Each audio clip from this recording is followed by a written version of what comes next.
চট্টগ্রাম মহানগরীর চান্দগাঁও এলাকার চাঞ্চল্যকর রেস্টুরেন্ট কর্মচারী রিয়াদ হত্যা মামলার অন্যতম প্রধান আসামি কিশোর গ্যাং লিডার রুবেলকে গ্রেফতার করেছে র্যাব ৭ চট্টগ্রাম। গত ১৩ মার্চ ২০২৪ তারিখ চট্টগ্রাম মহানগর চান্দগাঁও থানাধীন হামিদচর এলাকার কর্ণফুলী রিভারভিউ রেস্টুরেন্টের তুচ্ছ ঘটনায় কথা কাটাকাটির জের ধরে প্রতিপক্ষের ছুরিকাঘাতে মোহাম্মদ রিয়াদ নামের রেস্টুরেন্ট কর্মচারী খুন হয়।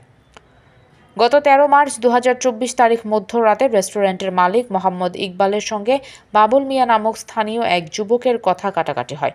উক্ত ঘটনার জের ধরে বাবুলের অনুসারীরা ধৃত আসামি সাইফুলের নেতৃত্বে দেশীয় অস্ত্রশস্ত্রে সজ্জিত হয়ে ইকবালের রেস্টুরেন্টে হামলা চালায়। এই সময় রেস্টুরেন্টের কর্মচারীরা বাধা দিলে তাদের বেধড়ক মারধর করে। হামলাকারীদের আঘাতে রেস্টুরেন্ট কর্মরত আনুমানিক ৮ জন কর্মচারী গুরুতর আহত হয়। পরবর্তীতে সংবাদ পেয়ে চান্দগাঁও থানা পুলিশ ঘটনাস্থলে গিয়ে আহতদের উদ্ধার করে চিকিৎসার জন্য হাসপাতালে প্রেরণ এবং ঘটনার সাথে জড়িত ২ জন আসামিকে আটক করতে সক্ষম হয়। আহতদের মধ্যে রিয়াদ নামের রেস্টুরেন্ট কর্মচারী চট্টগ্রাম মেডিকেল কলেজ হাসপাতালে চিকিৎসাধীন অবস্থায় গত ১৪ মার্চ ২০২৪ তারিখ রাত আনুমানিক ২ ঘটিকায় মৃত্যুবরণ করেন। নিহত রিয়াদ রিভারভিউ রেস্টুরেন্টের ব্যবস্থাপক পদে কর্মরত ছিল।